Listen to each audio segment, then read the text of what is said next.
We certainly want to thank everyone for coming tonight, to have your input and be a part of government in Davie County. We appreciate you being here.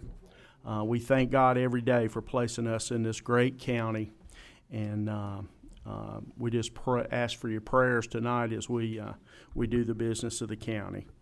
Now our invocation will be with Pastor Gary Marshall from Elbaville. Thank you, sir. Thank you very much, Mr. Chairman, our county manager, and all of those in attendance. I want to say how much I appreciate the opportunity to be here this evening. Benita asked me to share just a quick moment who I am. And basically, I wear one hat and serve in a couple of different functions. That is pastor of Elbaville Church from our faith community, which I love. Not quite a year there. My wife and I have had the privilege of serving. Born in Texas, raised in Iredell County, married in Davie County, been a resident for close to 2 years now, and I love this little county. A lot of good things. The other job that I carry also is pastoral in its sense, and that's with Partners Behavioral Health, and I'm the community engagement specialist for Partners here in the county.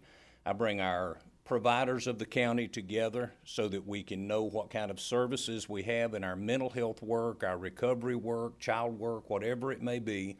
And of course, that's an open invitation to anyone who'd like to be part of that collaborative, so you can learn more about it and be part of networking with the many others who share here. Benita always knows how to get in touch with me, and you can reach out to her to get to me if you'd like. In regard to our opening prayer, there's a beautiful little story that kind of says the prayer that I want to share this evening from 1 Kings chapter 3. King David, of course, had a son who had become king, and that king's name was Solomon. One night, King Solomon had a dream, and in that dream, God said to him, "Ask me anything that you want." And King Solomon thought about it for a little bit, and he looked at God, and he said, "God, you blessed my father David, and now you've put me on the throne in his place, and I'm but a child. I don't know even how to walk in and out of the door, but here I am as king, sitting as judge over these people. So the only thing that I know how to ask for tonight is wisdom." He said to God, "Give me the ability to discern between what is right, what is wrong, what is good, what is evil, what is good for the people, and what is not." And so when he woke up the next day, he perceived that it was a dream. But he also perceived that God had actually spoken to him, and God spoke to his heart again, and God said, "You did not ask for riches. You did not ask for long life. You did not ask for me to annihilate your enemies, but you asked to be a wise ruler. And because this is your request, you will have that wisdom that you need. You will be the wisest of all the rulers." And then God said, "And because you prayed such an unselfish prayer, I will also give you the riches, and I will give you honor, and I will help you be successful." And God said, "As long as you honor me, I will make sure that you have a long life as a king." May we pray. Our Father, tonight a simple prayer. None of us are smart enough to know how to take care of the lives of others. We do well enough to take care of our own lives one day at a time. But here we sit with opportunity tonight as pastors, as county leaders, others who are leaders in the community in many other ways, forms, and fashions, and we all need wisdom that is above our own, because every decision we make affects the lives of the people around us. Help us to be wise in our decisions, in our choices. Help us to be godly in our lifestyles. And just thank you for loving us and blessing us to live in such a beautiful, wonderful county, in such a great land. In Jesus' name, amen. Amen. Thank you so much. Thank you, Pastor. Tonight, our Pledge of Allegiance will be led by Master Sergeant Jason Hutton, and we like to say a word or two about our vets that come to lead us. Master Sergeant Hutton enlisted in the United States Air Force in June 2000 as a security forces member. For just over 24 years, Sergeant Hutton held many positions in the United States Air Force and North Carolina Air National Guard. His first deployment was in 2004 in support of Operation Enduring Freedom. In 2006, Sergeant Hutton retrained to become an airborne mission systems specialist. From 2006 to 2009, he completed multiple deployments to Qatar, where he flew numerous missions over Iraq and Afghanistan, conducting surveillance, command, and control operations. In 2010, he was assigned to the 76th Airlift Squadron in Germany, supporting high-level civilian and military officials as they conducted diplomatic missions throughout Europe, Africa, and Southwest Asia. In 2013, he was assigned to the 1st Airborne Command and Control Squadron, conducting presidential support and nuclear deterrence operations. Finally, Master Sergeant Hutton moved to Advance, North Carolina, and enlisted in the North Carolina Air National Guard in 2014.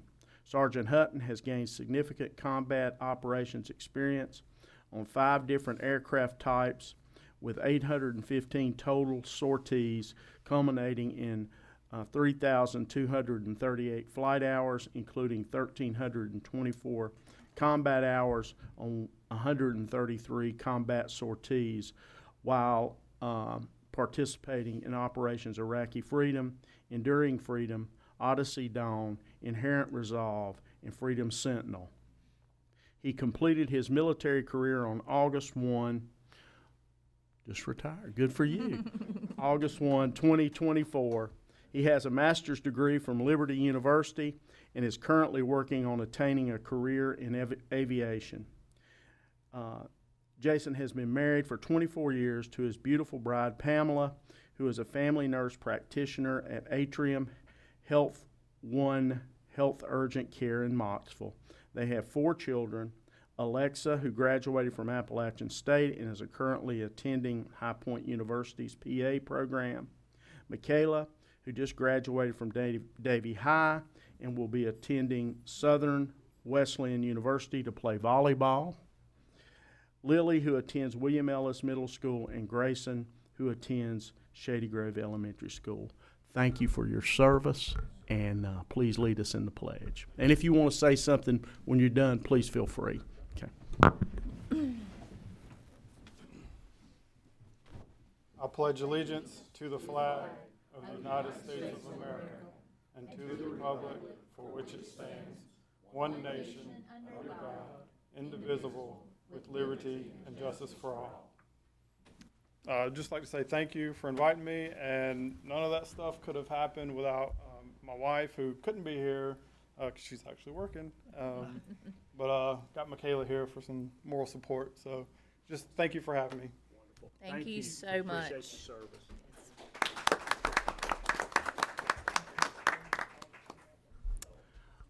Ethics and conflict disclosure. Pursuant to North Carolina General Statute 168-86 and the Davie County Board of Commissioners Code of Ethics adopted in December of 2019, I would ask each of you before you adopt the agenda if there's any actual, potential, or perceived conflicts of interest with respect to any matter on the proposed agenda, which will come before the board tonight for a vote. If so, please speak up and let the board know at this time before the agenda is adopted. Mr. Chair, seeing no one speak up, I conclude there's no actual, potential, or perceived conflicts of interest by any board member. Thank you. Now we'll adopt the agenda. I believe Ms. Finney has something she wants to do. Thank you, Mr. Chairman. I would like to make the motion that we adopt the agenda other than item 8F, the Fire Relief Fund Board. I would like for us to postpone that until next month because we have a little bit of confusion about the requirements from the state, and I think it would be in the best interest for us to make sure we get those clarified and perform this appointee correctly. Mr. Vogler, is that a proper motion? It would be in the form of removing item 8F from the agenda. Yes. So you need a second on that? I'll second that. Okay, Mr. Renninger seconds. Any other discussion? All in favor? All right. So we've approved the agenda, removing item 8F. All right. public comment. Before we start public comment, I'll go over your public comment rules that were adopted back in October of 2020, or at least a portion of those. Each person desiring to speak during the public comment section will sign up on the sign-up sheet. Shall state your full name, the topic which he or she desires to speak. All speakers will be acknowledged by the board or by its designated order, in the order in which their names appeared on the sheet.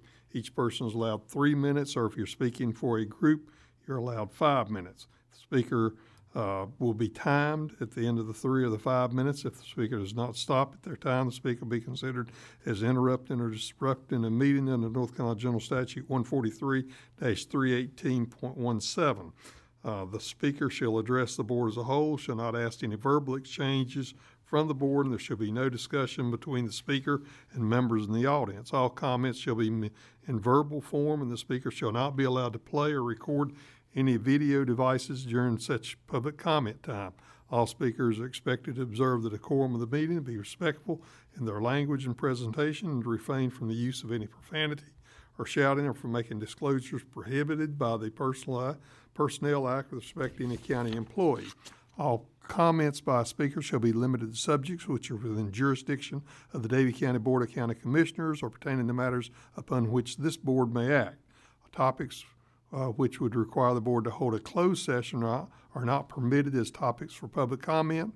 You're to come to the podium, make the announcement as to what your name is, so that we have that on the record, and then you'll make your comments from the podium itself. You're not to physically approach a board or staff members without express invitation by the chair or by the designated presiding officer of the board. All applause shall be held to the end of the comment period, and there's a total of 30 minutes for public comment at each meeting that we have on the first Monday of the month. With that said, Mr. Chair, we have only one individual who has signed up tonight. It's Frankie Vaughn for Westwood Village Learning Center. And, Ms. Vaughn, if you can come forward. Come ahead, Ms. Vaughn.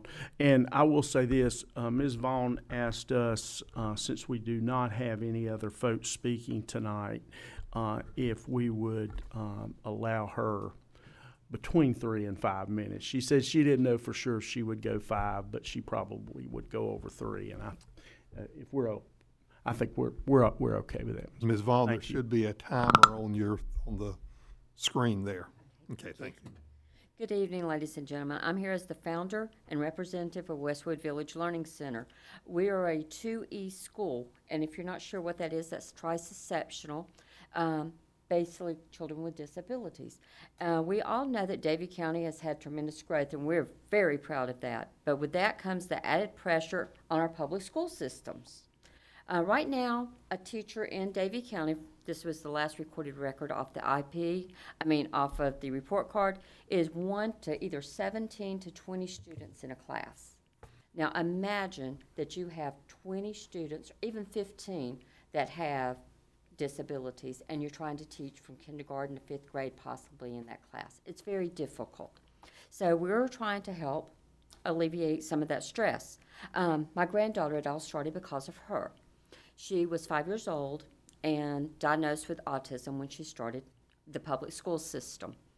And unfortunately, we did not know that she had defiance disorder also. So at the 3rd week of school, she did not comply to sliding down the slide correctly and did not follow directions and was removed from the playground.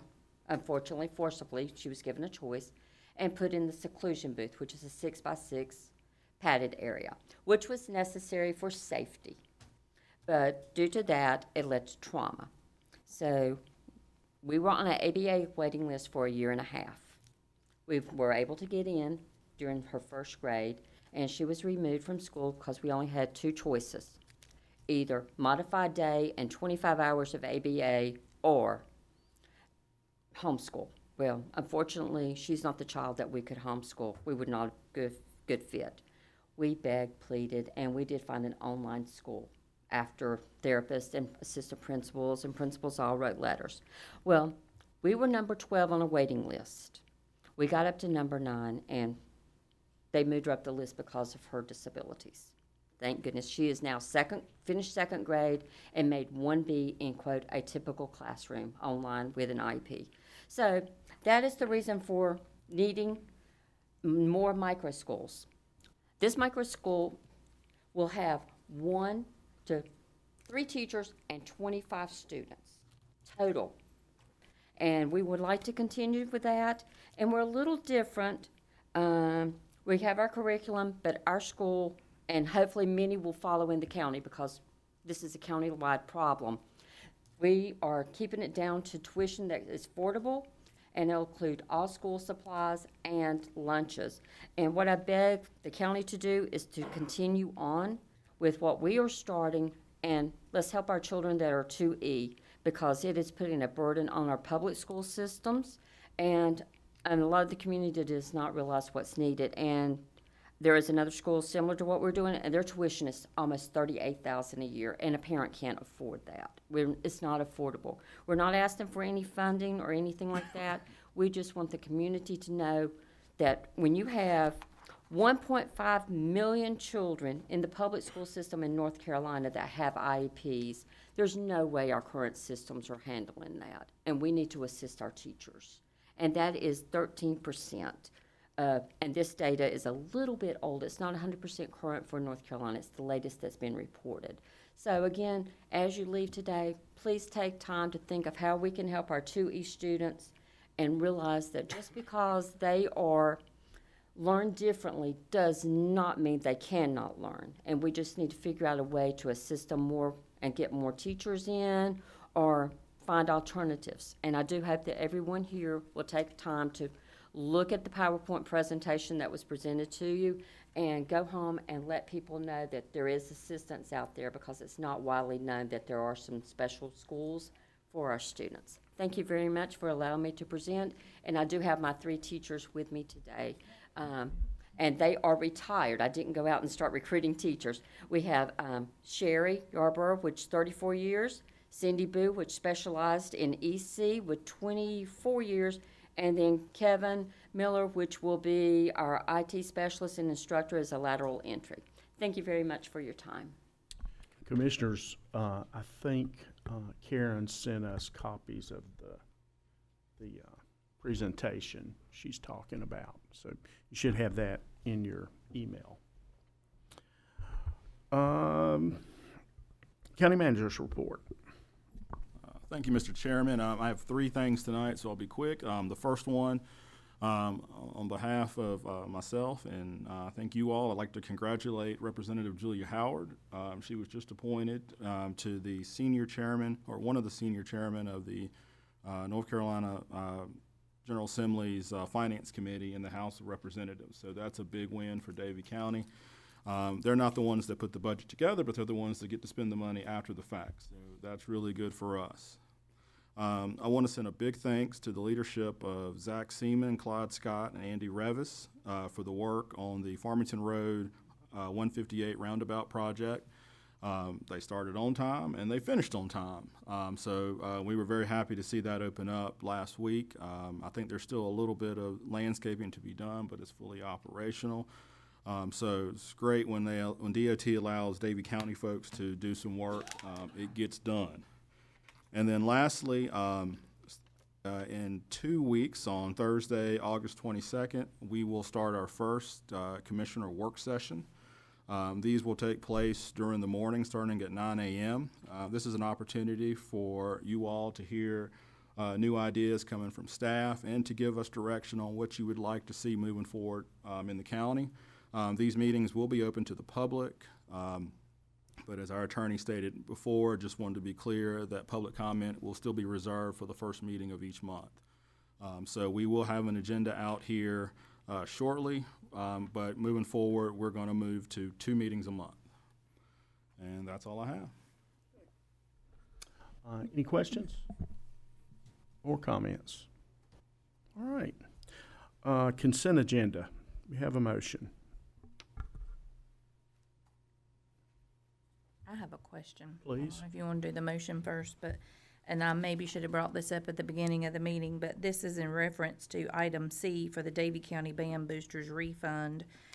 when we look at the invoice just says it's for the amphitheater, a damage deposit, gate admission fee, and special event permit. But then the refund calculation is non-refundable according to policy. That's understandable, but it has the staff hours on there, but the itemization is different. And my understanding is there was really no staff involved in that event, so I question that. But at the very least, the refundable damage deposit should be returned unless there was damage. So that would bring the number to $530 as opposed to $460.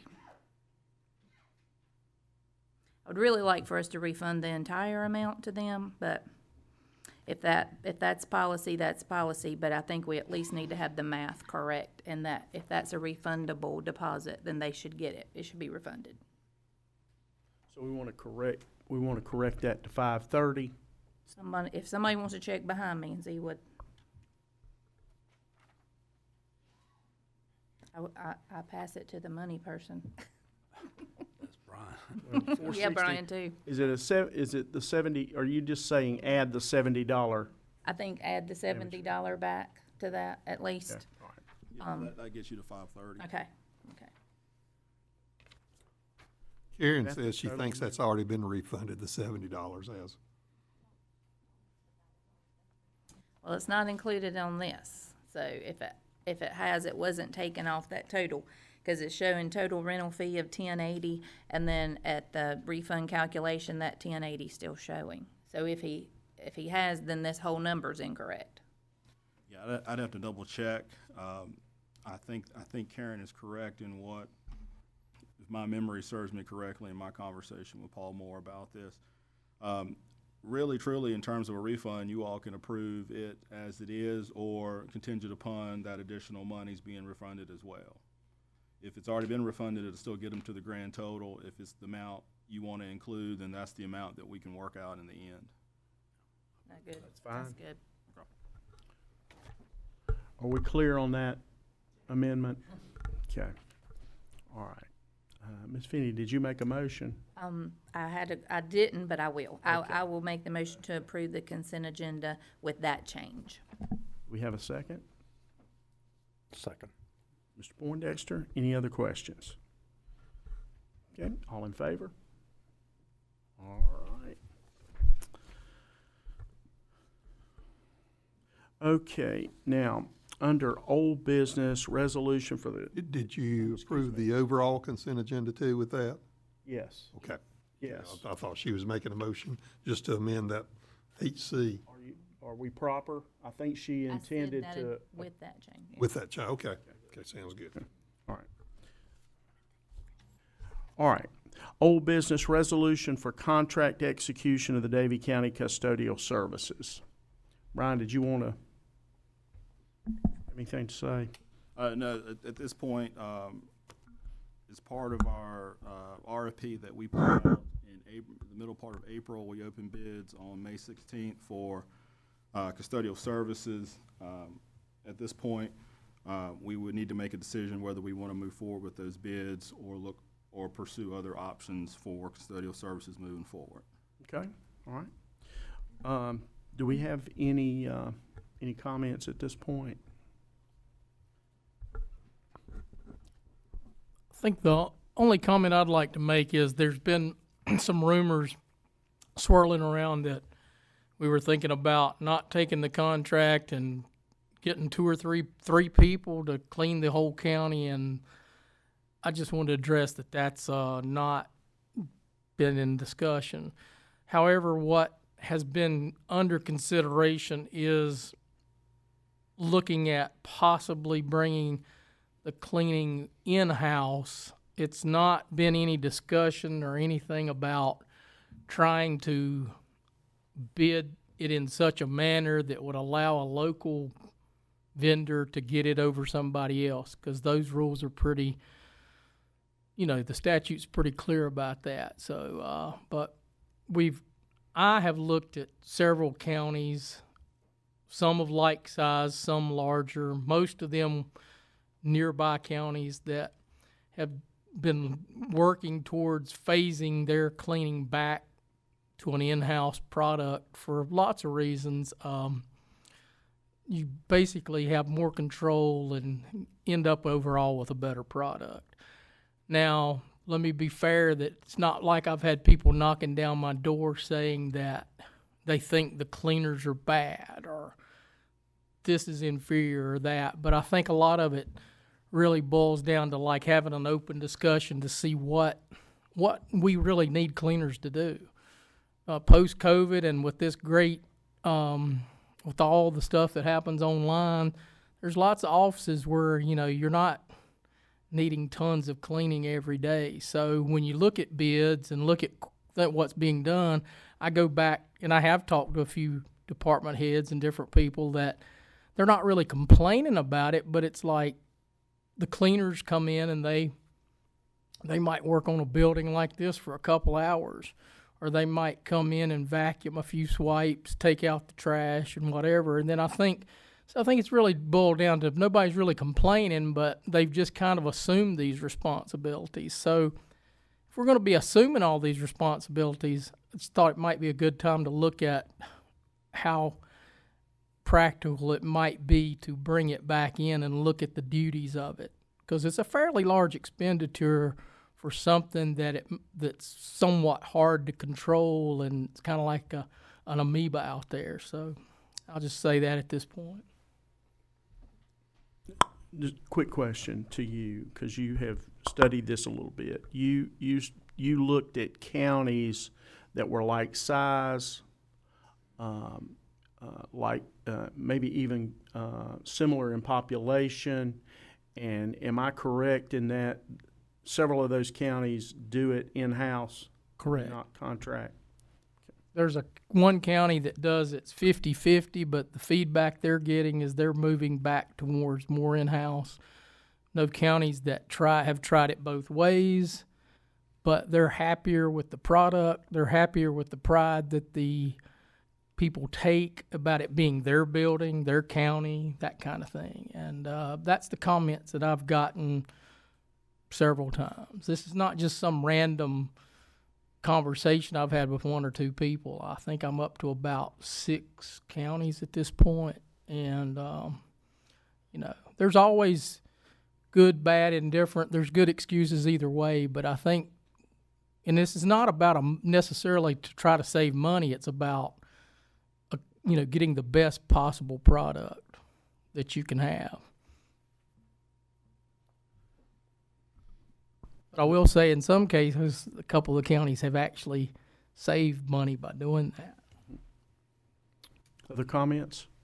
So I will say, I actually have asked about breaking the buildings down and different things like that along this long discussion, not in a group, but in individual pieces, because we are trying to find the best way to handle this situation. It has been costing us a ton of money to do cleaning, and I personally would like for that money to be spent in Davie County, either with a Davie County business or our own Davie County employees. I do like Brent's. I appreciate Brent investigating the other counties that he's had the time to contact, because I do really like that idea. I think if we have our own employees doing the job, I agree with him that it would be a better job. And anytime we keep taxpayer dollars in taxpayer pockets, we're being financially responsible. Jerry? Yeah, I certainly support the concept of whatever makes the most sense. Is it a hybrid or is it in-house or whatever?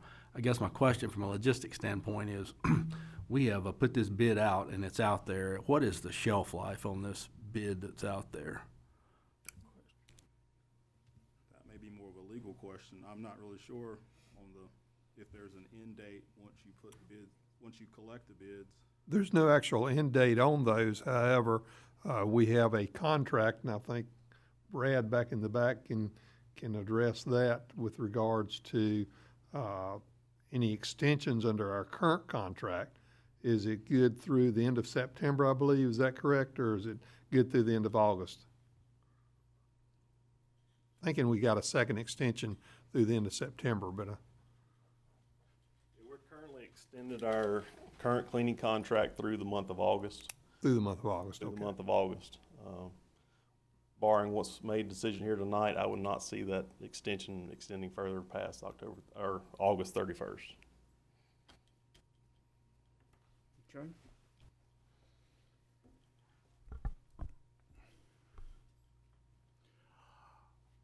Other comments?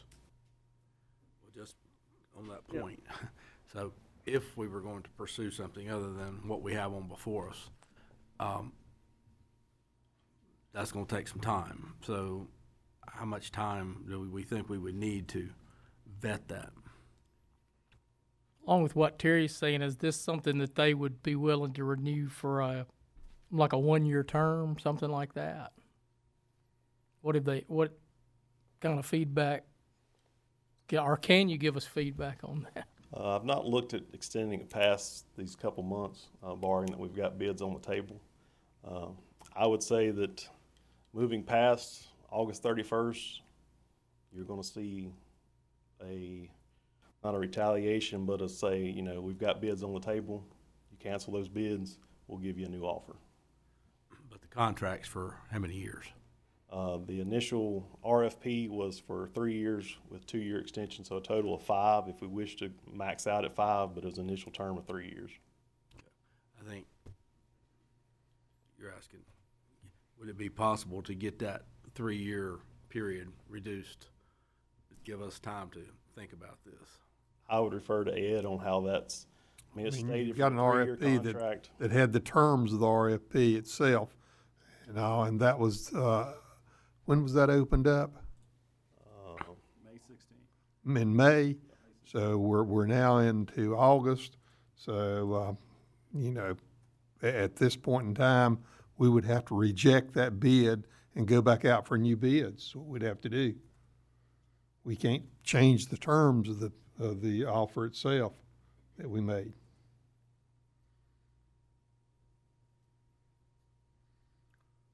I'm just asking. Yeah.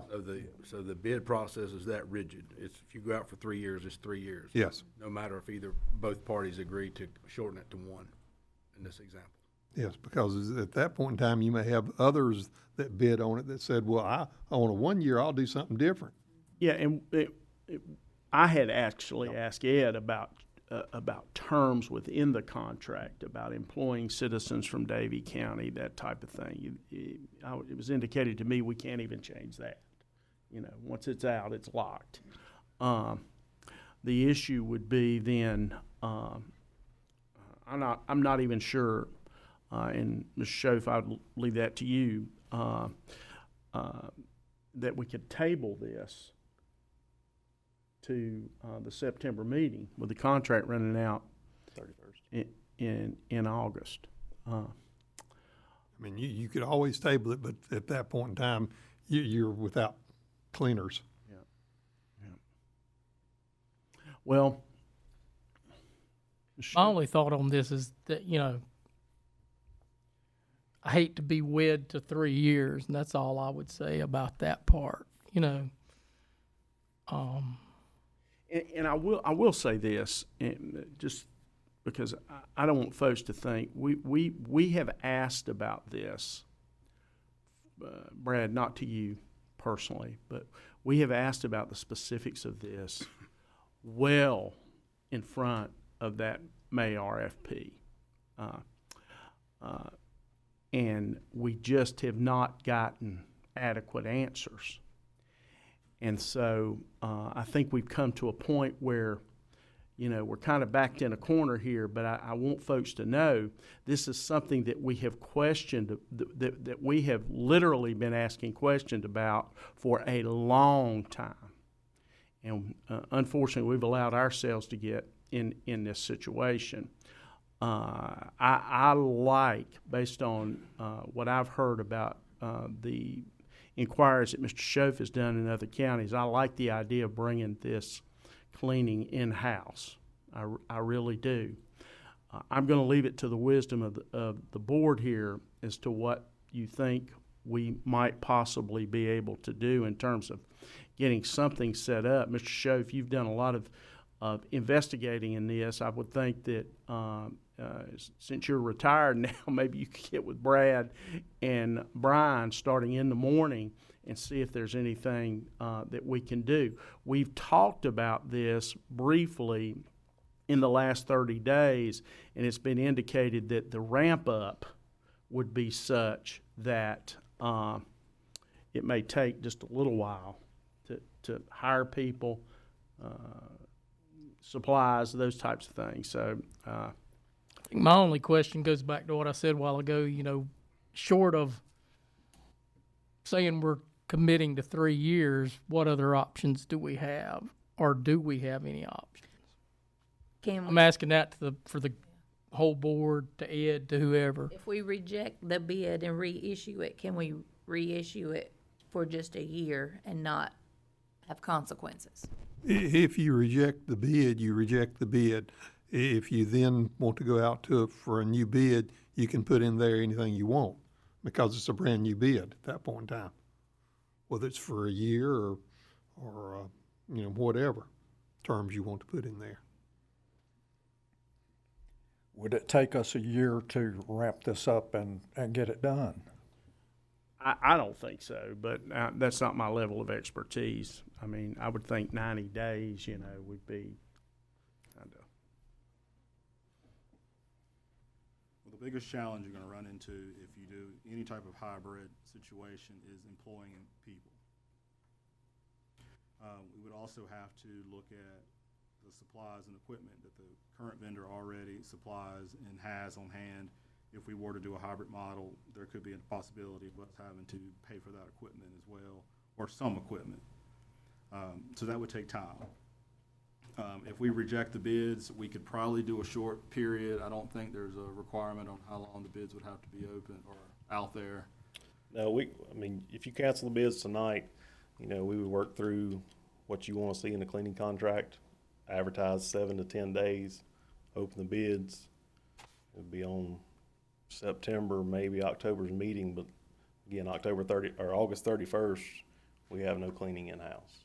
So as long as employees, staff know that, and we're not getting bombarded with work orders, that can be done. But just know that, moving from a year-to-year contract on such a large contract that involves a lot of employees and money, how much are you going to stick your neck out on the line this year not knowing you're getting it next year? So that's the reason those type of contracts are spread out over 3 and 5 years. So they can staff, have the equipment, have the supplies built up. Going year to year, firm A may get it this year, firm B next year. You potentially see a price increase. So The people that we have now, have they already been in for the 3 years plus the 2 years extension? yeah, they're in 5 years and 2 months. Okay. So the original contract ended on June 30th.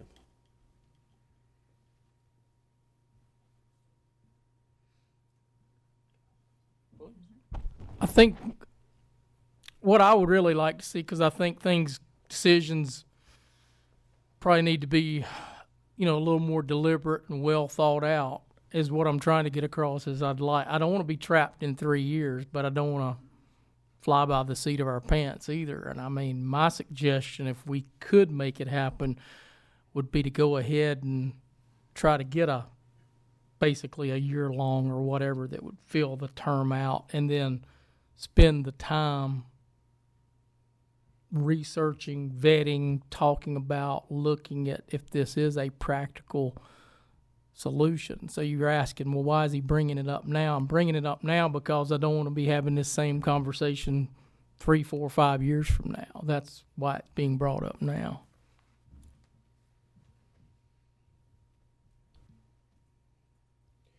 Well, the only, as Mr. Vogler's already said, the only way to do that is to kill the current bids.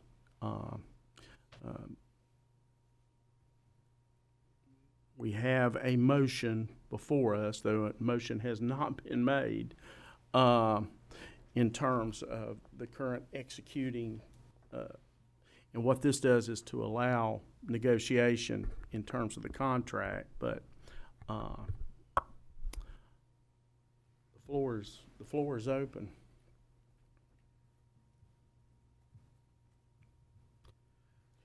I would have some concern about, and I see that doing to a one-year provision might be the only way out of this to protect the county, but I would be concerned about going to a one-year bid. I think it would have a chilling effect on the particular or the possible vendors for just a year, but I could be convinced otherwise. That is a concern. I think that's a valid question. I guess the question goes back to what would prohibit the current group we have from wanting to continue to do this for another year. I mean, It'd just be a matter of asking them to extend the existing 3-year contract that's been extended twice, extended a third time. I think you still have to reject the bids that you have on hand, but you would be asking them to do a third extension of the existing contract. Is that something we would absolutely need to do for a year, or if it could be done in 90 days, would we just do that? It'd be up to the contractor, our existing contractor, how long they would want to go out for. I tell you what, a thought here, just a thought, would be to table this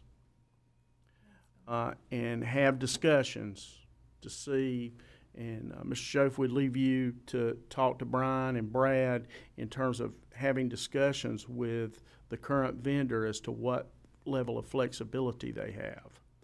I mean, that's a thought. Mr. Chairman, we're going out to August 22nd. I was about to say, we've got another meeting this month, starting on August 22nd. Could have a Put it on report the back at that agenda. time. Yep. Okay. So that gives us a couple of weeks here, at least to have that conversation. Okay? All right. I feel, because even if it cost us a little bit more for a year, if we're gonna save in the long run, you know, just depending on what they say.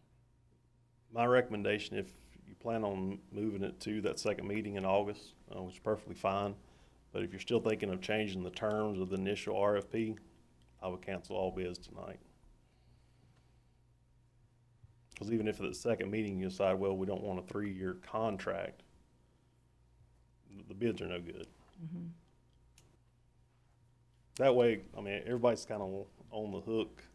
We're already out 140 some days from bid opening.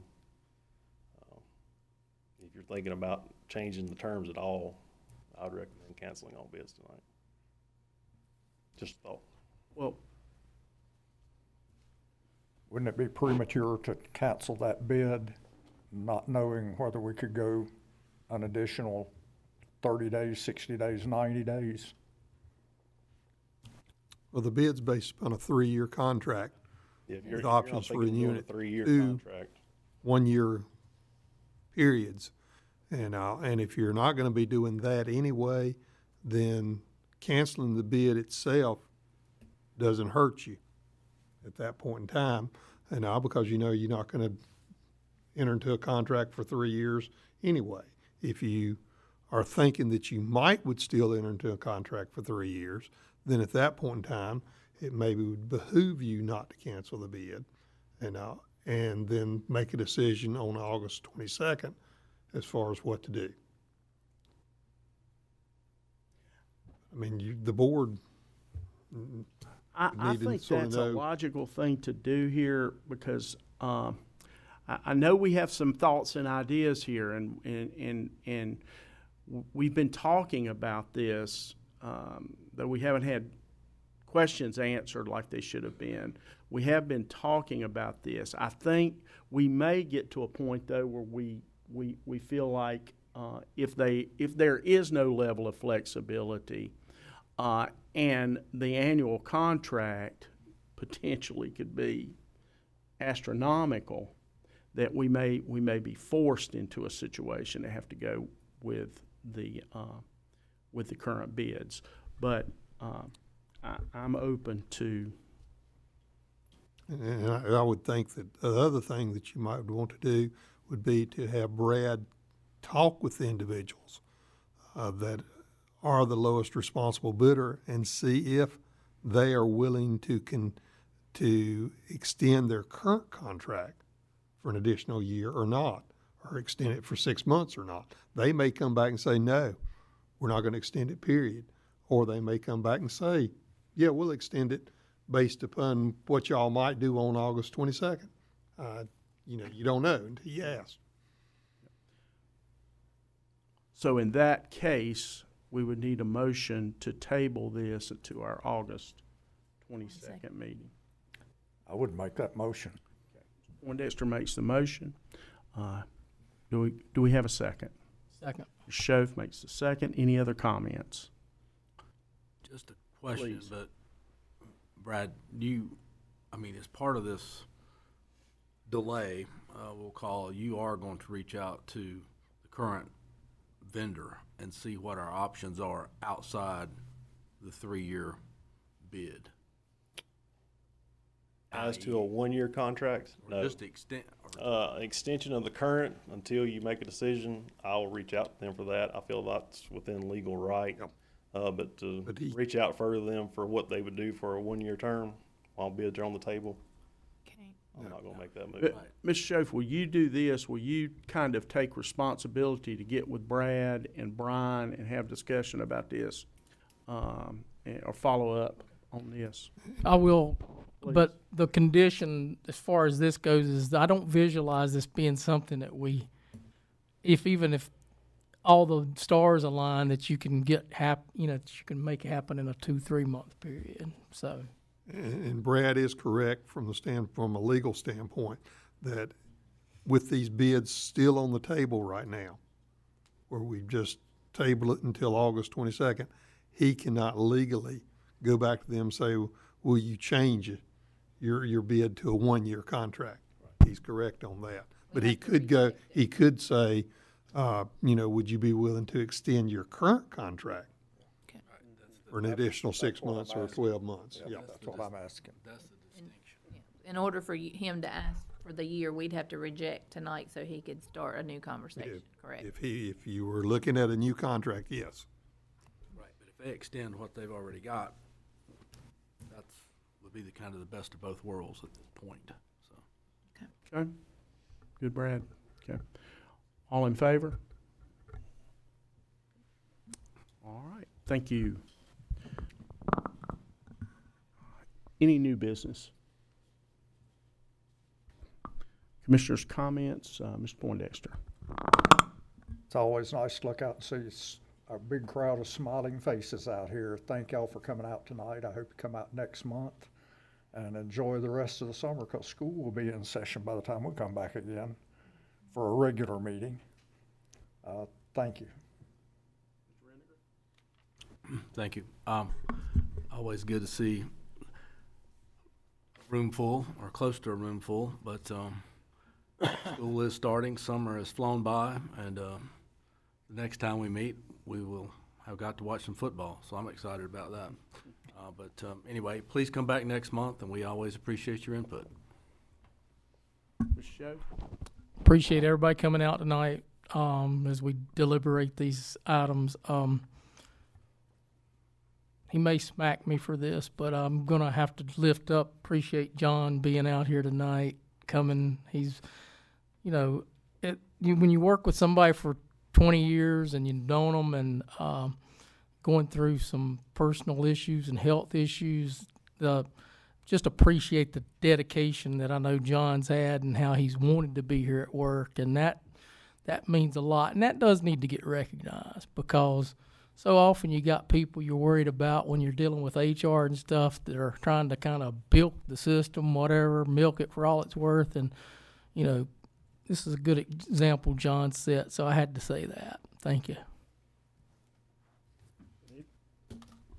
Thank you all for coming tonight. I just want to thank Gary. I know he's not here, for his wonderful remarks in the opening. I really appreciate what he shared with us. That was a great way to start the meeting. And how impressive was Master Sergeant Jason Hutton. Oh, how blessed we are to have people like that who have served our country and who choose here to be here to live. But I'm looking forward to our additional meetings. I think we've started a little bit tonight to get a little deeper into our work and try to pick through our budget and our items to try to save all the money we can for the citizens, because in this day and time, I think that's very crucial, and I think that we're, asking some good questions and looking in some good directions, but thank you all for being here.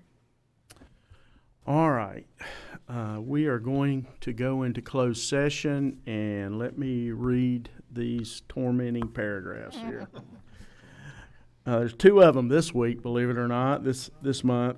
Closed session pursuant to North Carolina General Statute 143-318.11A3 to consult with an attorney employed or retained by the public body in order to preserve the attorney-client privilege between the attorney and the public body, which privilege is hereby acknowledged. The public body may consider and give instructions to an attorney concerning the handling or settlement of a claim, judicial action, mediation, arbitration, or administrative procedure.